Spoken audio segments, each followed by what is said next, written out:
Hey, everybody. Welcome to our live stream, Tales from Beyond the Geofence. And today I'm really excited. We're going to talk about data and data standardization and interoperability. And while maybe you think that those things might kind of put you to sleep or elicit that eye roll, the truth is that those things are fundamental for working with drones and are going to be essential for us as we build out our capabilities, especially when we think about working amongst different labs. This idea of interoperability is something that we've been chasing for a while, and it's hard to do. And I'm going to start with a really simple example. I'm going to pull up a little ruler here. It's a ruler that you might have be able to go out and measure something in the environment, maybe the height of a plant. And if you notice, this ruler actually has both inches and centimeters on it. And so if you were to be trying to compare measurements between labs, you want to make sure that you're using the same units, right? And maybe even you know being having some sort of standard approach to setting limits on you know what's a what's the smallest portion of a unit that you might want to actually indicate what's your rounding error. And because rulers are really simple, it's easy for us to be able to communicate those things and make measurements that we can compare around the world. So maybe transpose this idea of a ruler with a drone and think about how complicated all of those things are when it comes to trying to make measurements that are comparable across different labs. And also think about all of the things that you have to collect and annotate and curate to be able to make sure that people can use those data um, as you go forwards, right? Because we want this data to be useful down the road as well. And so this idea of interoperability is really important.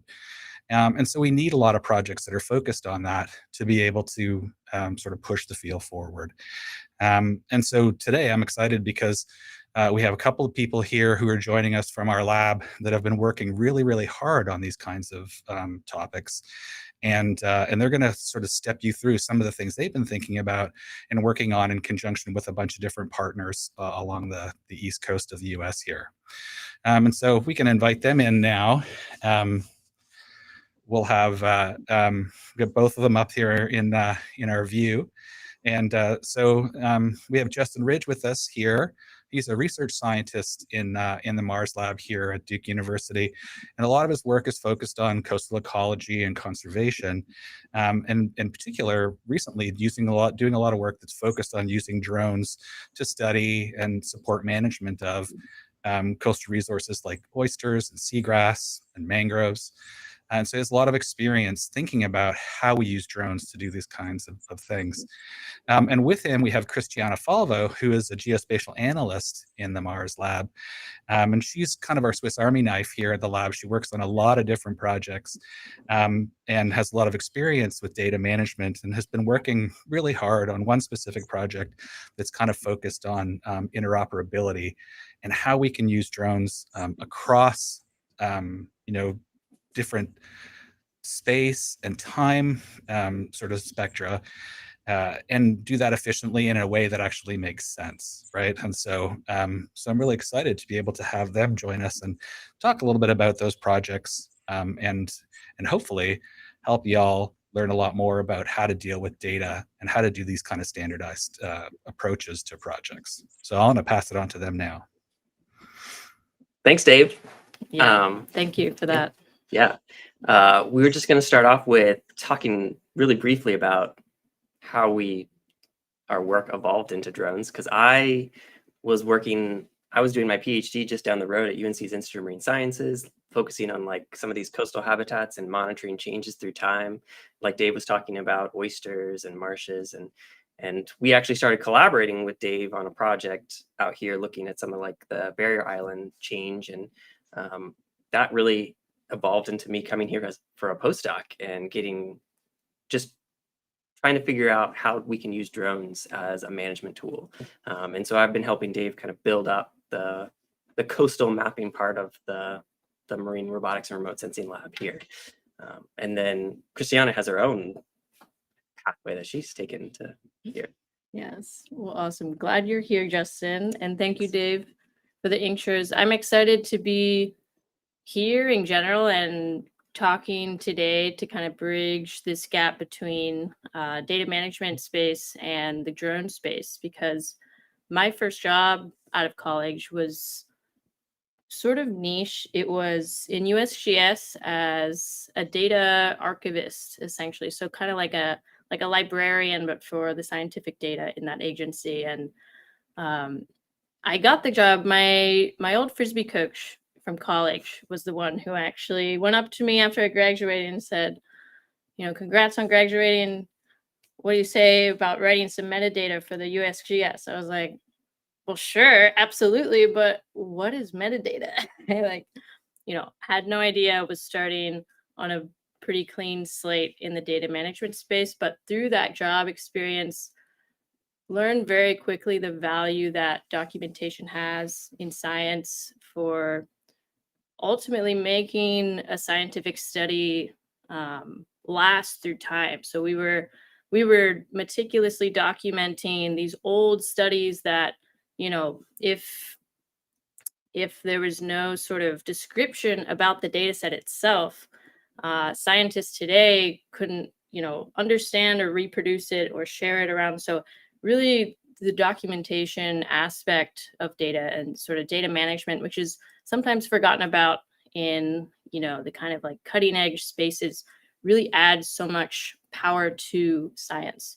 And so I got that experience. I carried it through my master's at Duke. So I did Duke's environmental management degree and kept focusing on data science throughout that, but kind of added in some more environmental management applications. But now I find myself here at the drone lab, and this project was such a cool way to bring in the data management experience, because as we'll talk about, just kind of the inherent nature of what we were trying to do in this project lent itself to really needing good, thorough, detailed documentation, and just really taking care of the data from, when it was collected out in the field all the way through to the archiving stage. So we'll get into all the dirty details of that. Yeah. Well, let's do it. So that was the sort of lead into having your background. How has been dealing with drone data, been different than other types of data, right? That's this whole process. Yeah, right. So like I said, I've had my hands on lots of different types of data through, work and school and different things, but drone data is kind of its own beast. It has this processing pipeline, or what I'm going to call a drone data lifecycle going forward here, that is pretty extensive and pretty convoluted. So what I have laid out on the slide here that you all can see is this rough, or I guess the three main stages rather of this drone data lifecycle that we'll be talking about. And it really is illustrating the journey the data takes from acquisition, or, going out into the environment and capturing what's the reality of whatever environment you're in, taking it through processing, so wrangling whatever you need to from that raw data, and then finally onto the analysis stage, where that data becomes information that can be used for research, management, or lots of different things. So this data lifecycle we're going to keep kind of coming back to, and is hugely important in this project that we're going to talk about, but is just hugely important across the board in science. So to give you guys kind of a sense of what the drone data lifecycle looks like, right? So this journey that data takes specifically when it's coming from a drone, we'll start with the acquisition phase, which is the pilot on the left there, and we'll kind of bring up these images here to illustrate more so what's involved in each of these stages. And so at the acquisition phase, that's when you're out in the field. And as a pilot, you are responsible not only for operating the aircraft and taking sort of flight factors into consideration, but you're also a photographer. So, the the interplay between an aircraft carrying a camera and all the weather conditions around you, all this needs to be taken into account because, you know, the amount of clouds going by, the level of wind in the area, you know, how steadily the aircraft is moving over the area you're interested in, all of that is going to ultimately affect the images that you take, and the quality of those images translates to the quality of your data and the information you're going to get at the end of the process. So really crucial first stage there. And then the processing phase is sort of the black box of the drone data lifecycle. There are a variety of image processing softwares out there. We use Pix4D, but the image processing phase is what essentially takes all the little photos you get from your drone flight, takes those and kind of creates these products that you then use in your analysis. So roughly what the software is doing is, first on that little box on the left there, you have, you know, this grid pattern of images after flying the drone like a lawnmower over the whole area that you're interested in capturing. The software is stitching those images together. Then you get this reconstructed point cloud surface that's shown in the middle there. And that point cloud surface, you do some georeferencing, which is essentially, making the point cloud surface as accurate a representation of that environment as you can. And from that point cloud surface, these products, we call them. So the orthomosaic is just a bird's eye view image of the site. The digital elevation model, DEM, there is all the different elevations mapped out on the site. And then sometimes we use these multispectral indices, that red product shown at the bottom there. And that gives us information about vegetation and photosynthetic activity and things like that. But so this processing phase has a ton of nuance in it, and that's probably the most detailed part of the protocol, because it's really like following a recipe and all this little settings you toggle, and how you sort of account for, you know, the imagery that you have and the site that you're studying. You have to make different decisions within this image processing software that ultimately affects the quality of the products you end up with that are then fed into your analysis. So the analysis is this final stage where you take, you know, these different products and you dig into them and you extrapolate the information that you're interested in learning about your site or whatever environment you're in. So this is just to kind of lay out a visual for everyone, because like I said, it's kind of a black box and there's a lot that goes into taking, you know, the reality we see in this project's case in a marsh or tidal wetland system to the information that we can, you know, take into the scientific community or the management space or wherever. A lot that goes into that process, and along every stage of this process is opportunity for variation to be introduced. So this is kind of what we're focusing on today, right? It's if, you know, someone were to, you know, read a recipe but skip step 2 and 7 and 13 or whatever, they're going to get, you know, even if they use the same ingredients, they're going to get a way different, you know, tasting cake or whatever, right? The output, the information, the results are going to be different if you know, there's variation introduced into the other stage of the process. So this monster document we've created and our team has helped created was the main way we tried to account for and kind of get out ahead of this variability that is introduced across the life cycle. So yeah, that was a mouthful, but it was. But it's an extensive, like in building the protocol, right? There's so many steps along the way that you could check or uncheck a box, and you know you could dramatically change what your output could be. So Totally. Yeah. Yeah. Guess we can move on now to introduce the project that is going to kind of illustrate this concept to everyone. Yeah. So we have been involved in a couple projects that have been focusing in on how we can incorporate drone systems into tidal wetland monitoring and understanding. Some of these projects are geared towards understanding like really in the weeds, like details about like what the limitations are with this life cycle that Christiana was talking about, different steps along that way. And some of them are geared, more towards broader aspects of that process. But this was a project. So what we were doing is we were working with the NEAR system. So the NEAR system is the National Estuarine Research Reserve System. And this is the NEAR system, or NERS, depending on where you're from. They are a network of research reserves that are all along the U.S. coast, and like that includes Great Lakes, and that includes Puerto Rico.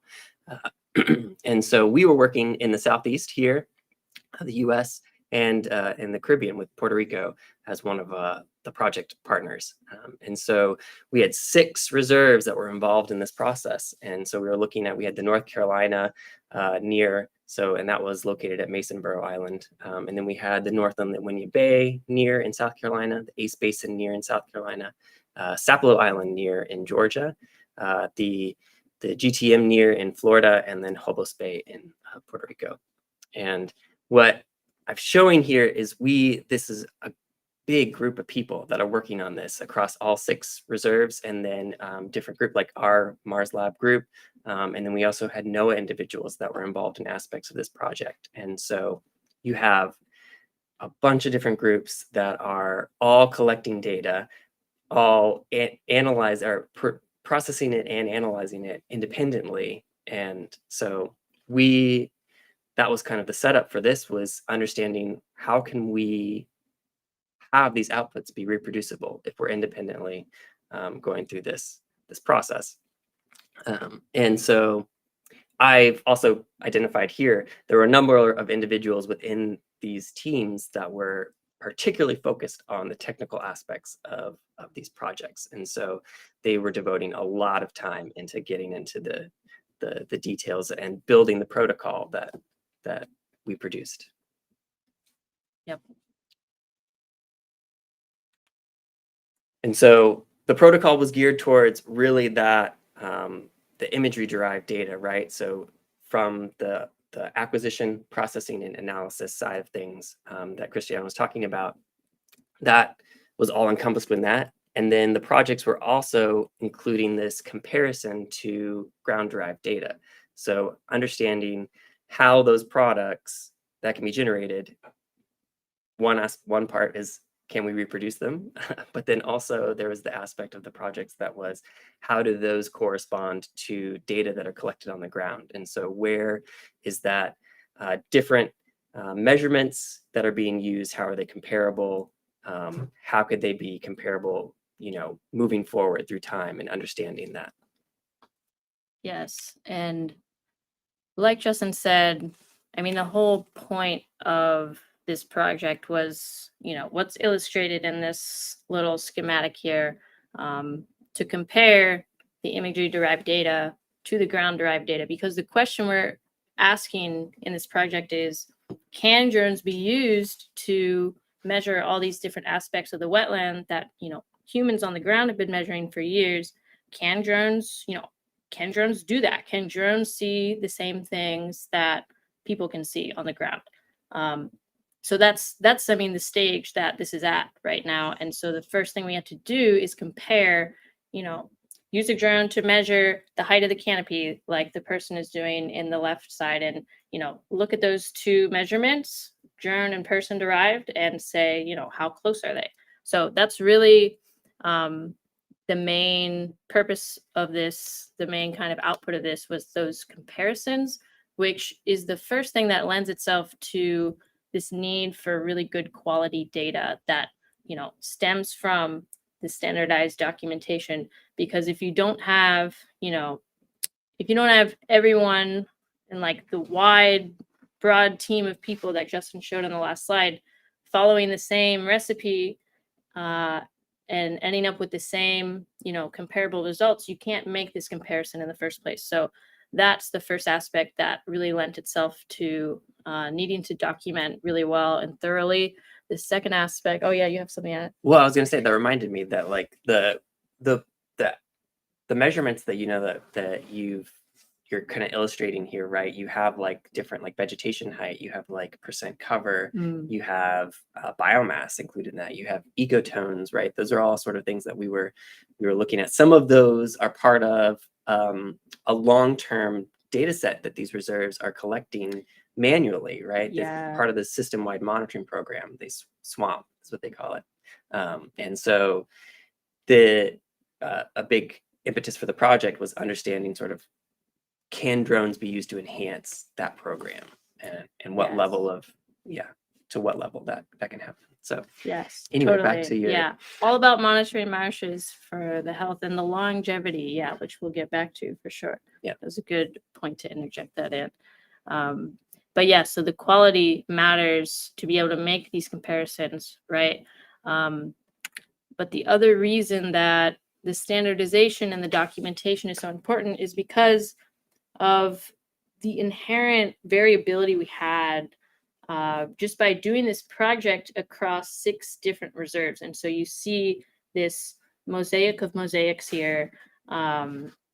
These are just snapshots from the drones that flew over these 6 tidal wetlands sites on the coast. And, they're all wetland ecosystems in the Southeast, but you can see how different these systems are. And so variability in just the landscape that you are photographing and studying makes a difference in sort of how you have to go about some things. But within each reserve, we had, different teams of people, all with different levels of experience. So some people had used drones before, some people hadn't used drones before, and every team member had to be able to follow the protocol, right, and produce the same outputs. So that was a huge factor.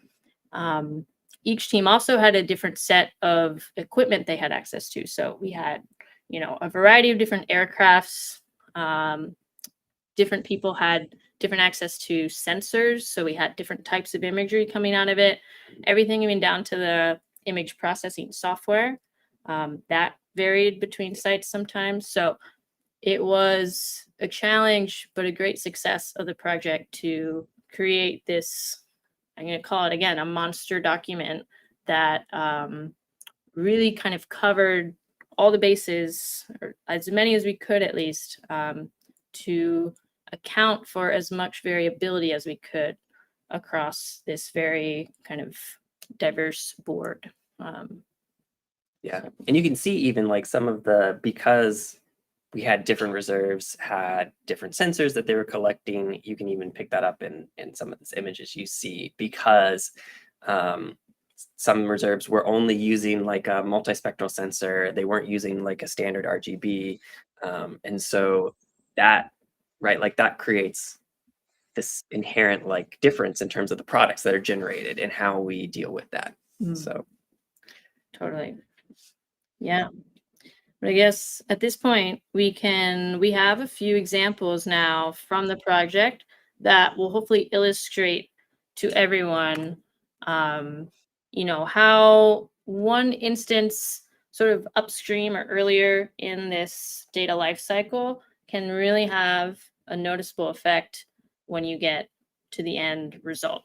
So we have a few examples that, and I'll say too, to start, that each of these examples happen kind of throughout the protocol development process. So they each were really valuable sort of learning opportunities that we could say, oh, this was unclear. We need to make this more explicit, and so these were all kind of incorporated into the document that is out there now. So we'll start by, and this schematic is going to keep popping up. So this example illustrates how the Ace Basin site, so in their acquisition of their imagery, so in the flight photo taking stage, one little camera setting got switched or something, and that resulted in all their images being just a little bit blurry.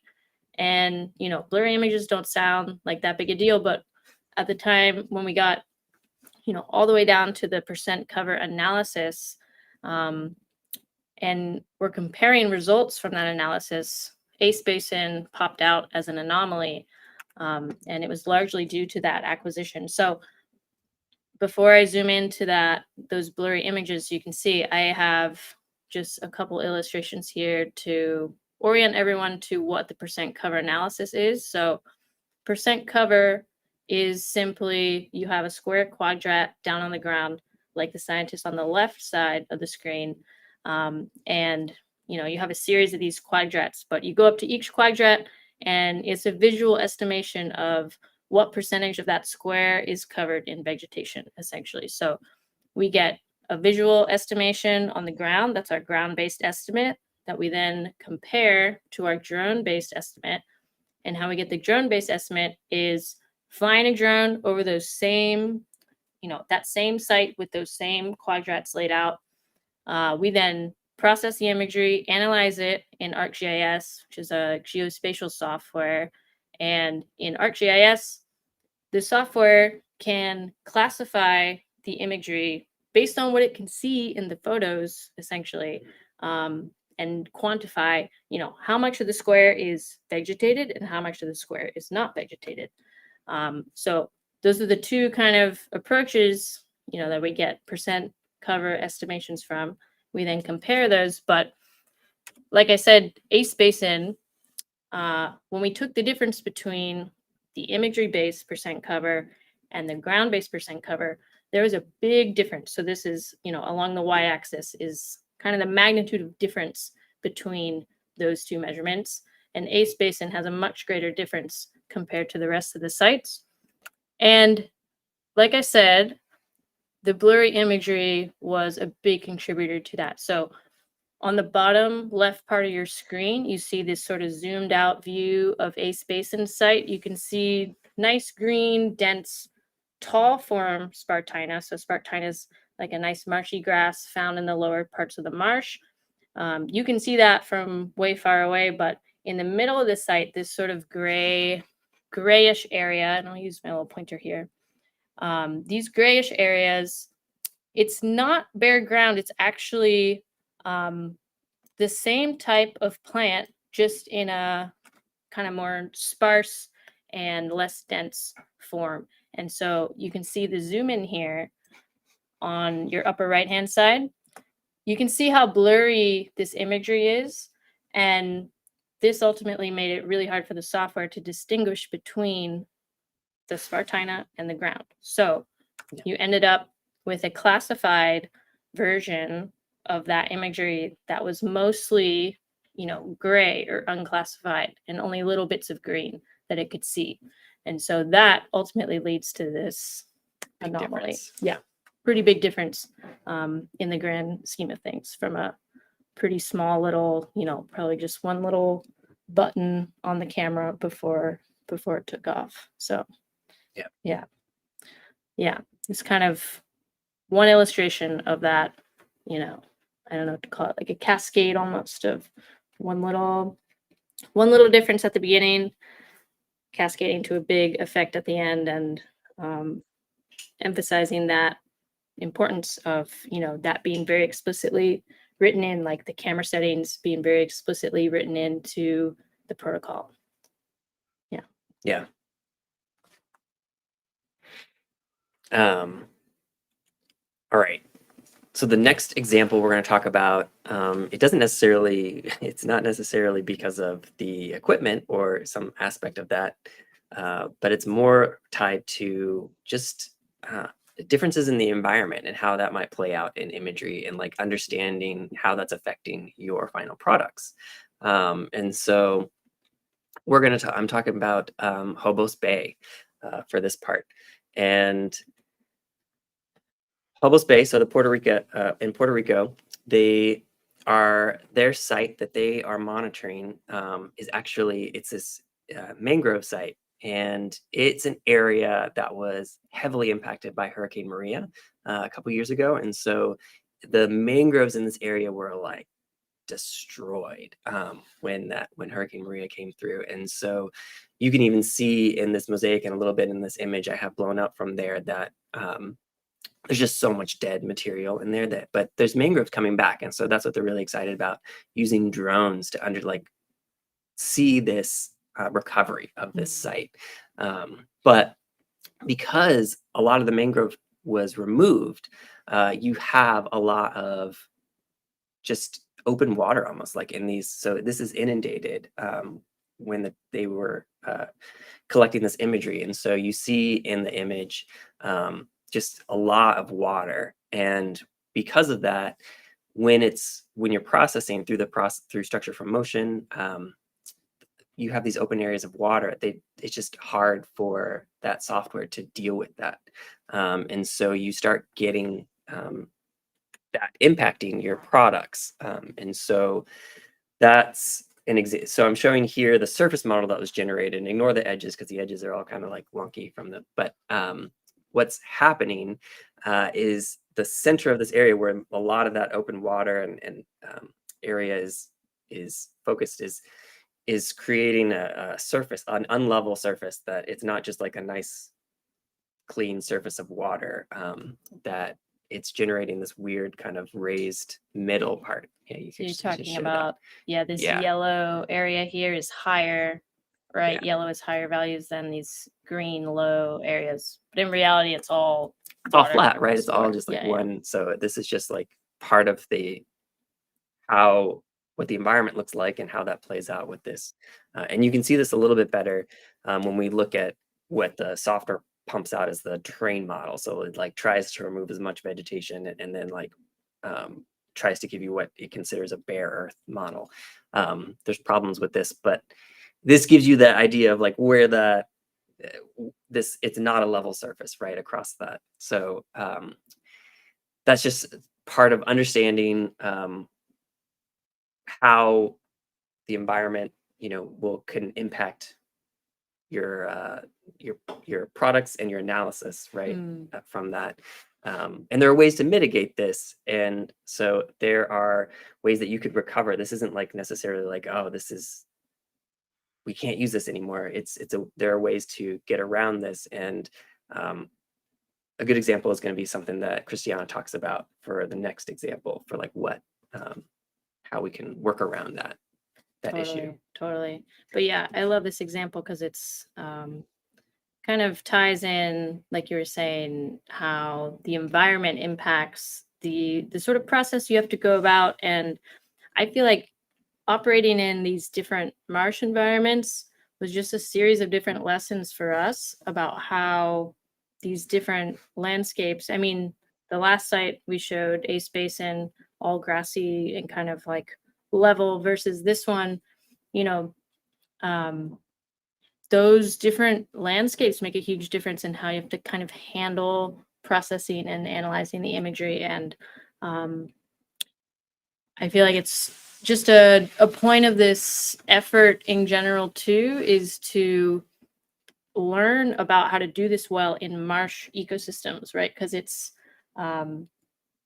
drones are up and coming thing in research as it is, but marsh ecosystems are kind of this, I don't know, it seems less documented or reported. So to kind of like have these lessons and write down ways to navigate these challenges is a big success of the project, I think, too. Yeah.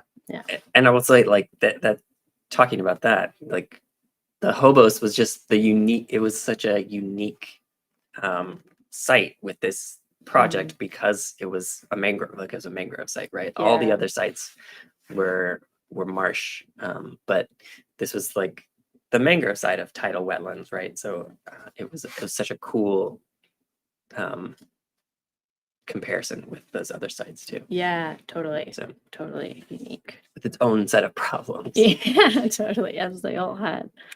All right, but so the last example we have here is highlighting like Justin said, it sort of brings in this idea of how to create an accurate surface of a marsh environment. And marsh environments in general are very flat environments. And that actually makes it pretty hard for the way the technology works and just sort of the process by which you can get an elevation model or sort of a map of the topography from just a bunch of photos from a drone.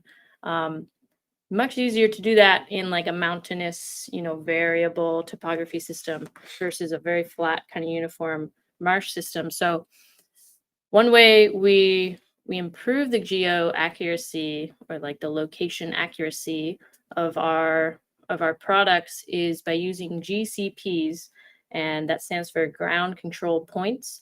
And this one is an example of how again, it was this instance of finding a spot in the protocol that was kind of, it could have been more explicit, and we made it more explicit because yeah, sort of how these ground control points were set out in the field influenced how the entire surface was reconstructed. And so I'll sort of bring up this image and explain it in a second, but first want to just explain that a ground control point is, if we just look at the left side for right now, this is a sparse point cloud surface of a marsh site, right? So like this is like a boardwalk going across. These are a bunch of trees, and then it goes down into a river here. So it's a big area, and a ground control point is one of these three little green dots that you see there. And it's essentially a point that you go out in the field before you fly your drone. You set these points down on the ground. You take the geospatial coordinates of those points so you know them. And then after you fly your drone over the area, you can see those ground control points, and then you can tell the software exactly where those points are. And that helps the software fix the whole rest of the surface and sort of, I don't know what the word is. Supposed to. Yeah, it's supposed to kind of, correct the rest of the surface to make it as geospatially accurate as possible. And so at first in the protocol, it said something like, make sure your GCPs are evenly distributed throughout the site, right? And yeah, use a minimum of 3. And so on the left side is kind of before and after. So the left side is, what went wrong, and then the right side is when we fixed it. But I feel like it's gonna be more noticeable in the next slide. yeah. But you it's did subtle now, but you can argue these are pretty evenly distributed points. Yeah, 3 GCPs in a nice little line, but and to their, like, in their defense, right, their system, they really only access the marsh through this one boardwalk. And True, so yes. it's very difficult for them to like access other parts beyond that boardwalk. So this was like their best attempt to evenly distribute. Yes, absolutely, control. absolutely. But it ended up that, these GCPs were basically in a line, which, by the way the software kind of fixes and adjusts all the rest of the surface based on those points, you can see in this next slide. So on the left is, the erroneous situation we're still talking about. You can see the whole surface is tilted. So the 3 GCPs are shown down the middle there. And, in reality, this marsh is not on a hill, but it looks like it's just a big old hill right there. But so how we had to correct for this was, rather than having just 3 spaced out in a line here, we had to create 2 more. And so this weird word here, I didn't know this word, quincunx or something. Quincunx, yeah. Quincunx. This is actually a word to describe how like the 5 dots on a dice are arranged. So they're not all 5 in a line, but they're evenly spaced out so that, the right side has a dot, the left side has a dot, everybody has a dot. And that helps the software kind of evenly correct the entire surface and create a much more accurate representation of the marsh surface here. So yeah, like Justin said, it was, in part just the nature of this site only having a boardwalk through this kind of inaccessible terrain. But it was also an opportunity for us to improve the protocol by not just, being more explicit and using this funny word is in the protocol now, but also kind of creating a workaround where you can sort of, in post-processing, you can create two GCPs sort of, artificially in a way, but knowing the elevations in those areas to help the whole surface be constructed in a way that's more accurate. Yeah. So we could have, like in that situation, you could, there were features, static features that you'd be able to go back to, right? You could survey those in and then add those into your processing to recover that. And what we ended up doing was we were using actually the water line, like features at the water line, because we knew the water line was an even surface across that area of the marsh. And so we were able to use those to correct the whole surface. Yeah, that was a pretty clever approach, which, so this gets back to too, like the documentation of these best practices. How did you know that? Was that written down somewhere, or had you just kind of tried that sometime? That was something that I had been able to use for other surveys that I'd conducted around oyster reefs, which are just all surrounded by water. And so being able to like pull those all onto the right plane, because as I showed with the hobos example, like just having so much water creates weird deviations from your in the 3D model. So that's using those waterline features, which is like the waterline uniform across at least the area that we'd be surveying in one flight, right? That we could use that as a point of reference. So I see. Yeah, so you could measure the changing elevation of the oysters by knowing, having that set water level, flying at the same water level every time, kind of thing. It kind of all put it back into the plane that it needs to be. So, I see. And I think that other people have used that too. So like there was a bit of figuring that out, but also that seems like there are other instances I've seen that being used. So gotcha. But yeah, great to have that sort of thing written down. And that's what I'm talking about, like our ability to, yes, maybe your situation has created a product that is off, but there are ways that if you know how to deal with them, you can correct for that. You can mitigate those issues. So yeah, totally. Because if you look at, and also if you were to look at the quality report coming out of something like what's on the left side here, where your 3 GCPs were very nicely fitting to their GPS coordinates and vertical datum, that it would show you that like it has a really low projection error, but obviously that's because down the middle, that's pretty accurate. Yeah. It's at about 0 meters, but it's not showing you, oh, well, this is like 5 meters and this is like -5 meters. Yeah, it's kind of hidden in the quality report. Yeah. So yeah, subtleties. Yeah, totally. But having like all of that information, right? Like building up this protocol, creating this like extensive plan for like how to collect, how to process, how to analyze the data in a way that would be reproducible if somebody else, grabbed that same data set and went through the process.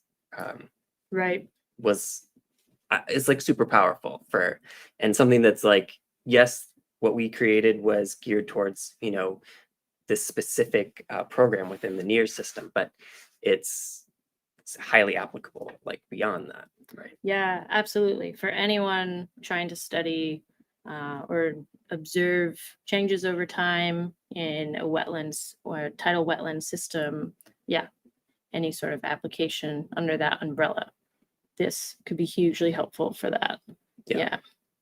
And I mean, it was started to be talked about a little bit, I guess, as far as, all was said and done with the project pretty much, and kind of talking about, well, what happens now and like, how is this going to be used? And I mean, for a lot of these sites, like Justin said towards the beginning, the NEAR system is nationwide, and they're all these protected wetland sites that have been monitored for decades. I don't know how many decades, maybe a couple decades. Good question. I think, yeah, we'll have to phone a friend for that one. But Yep.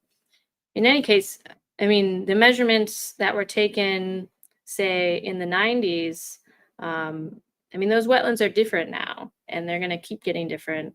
And so to be able to, A, use the most cutting edge tools that we have access to continue the monitoring, but B, making sure that the timeline stays connected, right? So it gets back to like the power of data management and documentation for science. It's that, you know, if we just have this little piece here, we don't know as much about the whole system. We need the whole timeline to be able to really get a handle on how these things are changing. And so to be able to meld, you know, the newer drone data with the older ground data potentially, or, you know, whatever ends up happening, more detail can only help, you know, future people look back on a study and say, okay, that's how they did that, or that's why this piece is weird, or whatever. Yeah. So Yeah, and I'll also say that, you know, we weren't necessarily setting out to replace, right? Like we weren't trying to say we'll develop this to replace those monitoring methods that they're using within the program, but at the same time, there is interest, right? They want to know if they can use this to augment, like basically broaden their reach with like those measurements, and also to reduce the amount that they're having to go into some of these habitats and potentially like impact them, because there are, you know, long-term marsh monitoring transects that create like actual kind of scars in the marsh. And so just trying to think of ways to make that process better for everyone, including the marsh. yes, including the marsh.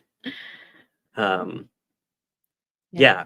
And I'll say that, you know, thinking about the documentation, like we created some pretty like elaborate metadata documents, right? That we had, you search for like metadata templates that we then were adapting, we were building on, right? For like all of this to be stored with it. Yeah. Right? Yeah. That was an interesting process to kind of, because, and I mean, and Dave, you can feel free to jump in and kind of comment on this too, because this is starting to broaden out now into sort of how drones are an up and coming and, you know, just like ever growing tool for research.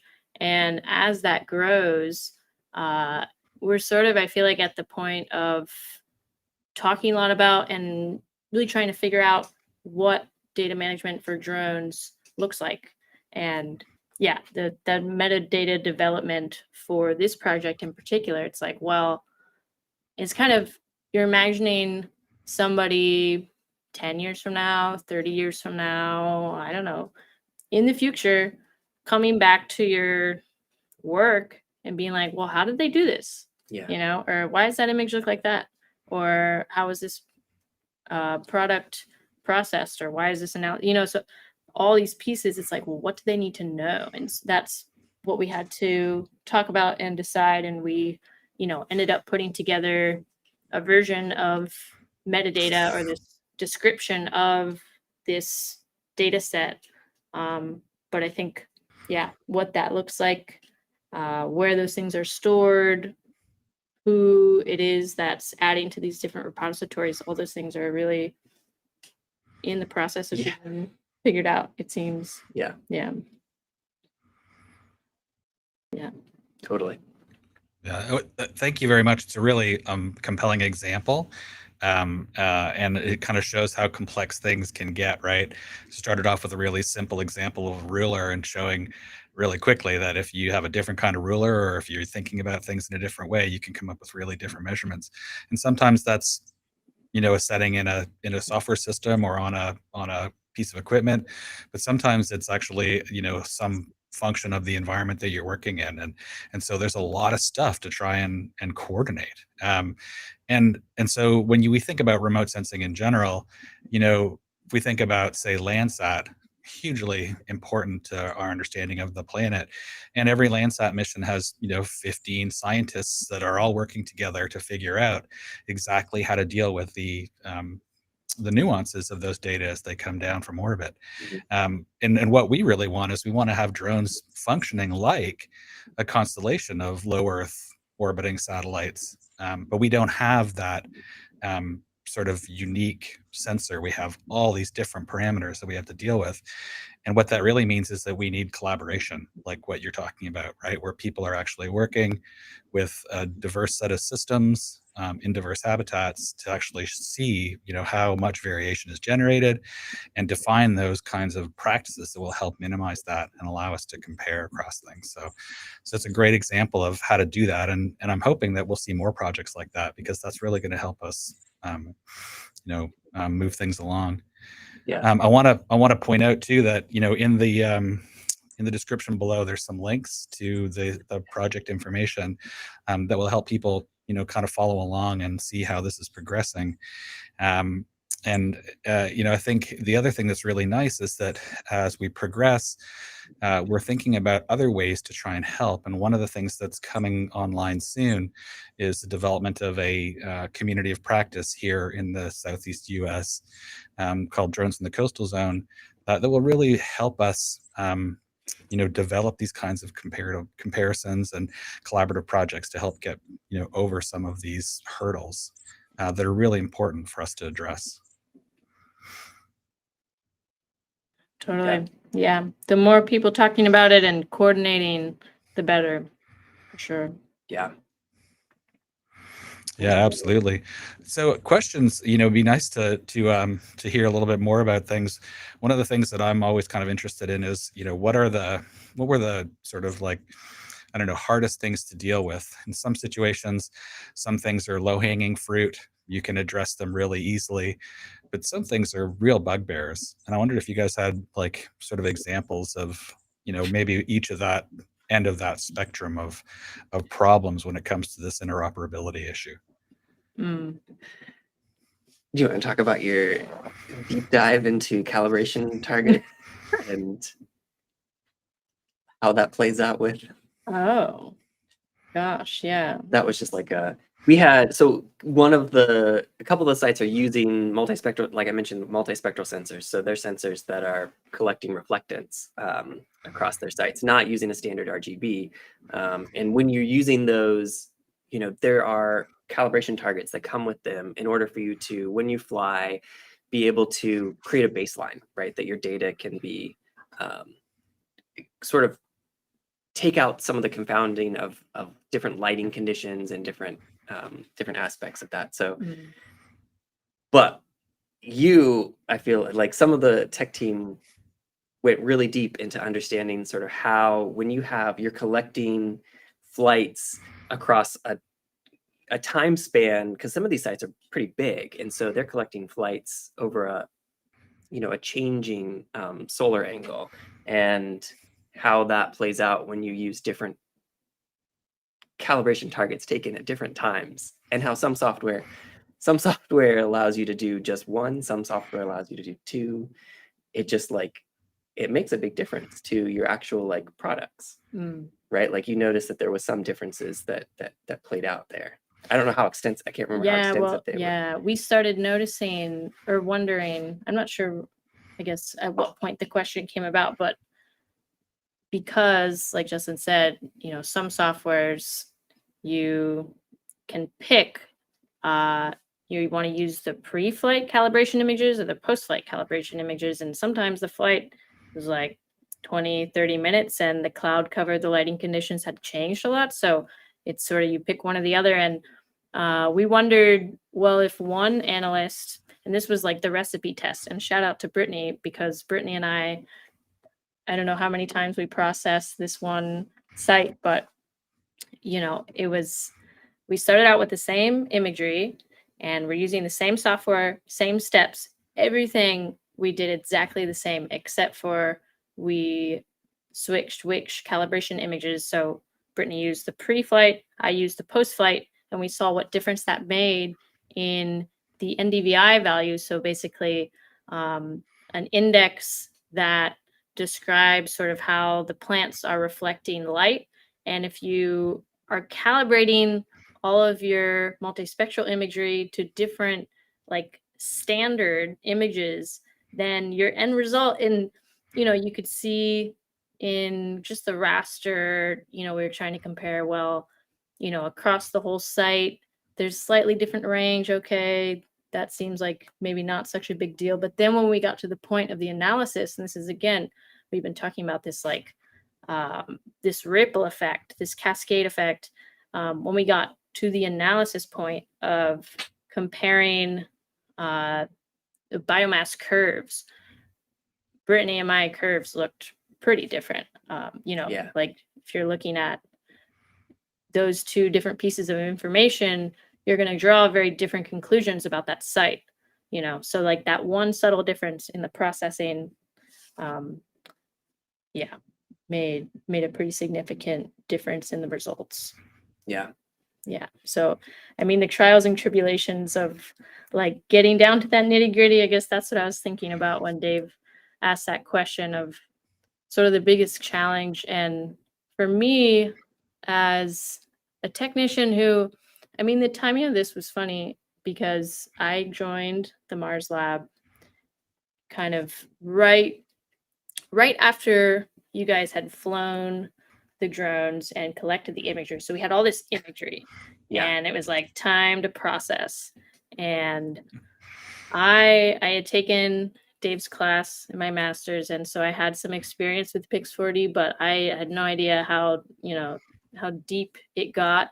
And so my experience was one of my main tasks for this job I was coming into was to write this protocol, but I had to like figure out, what was the best way to do it before I wrote it down, right? So just processing after processing after processing.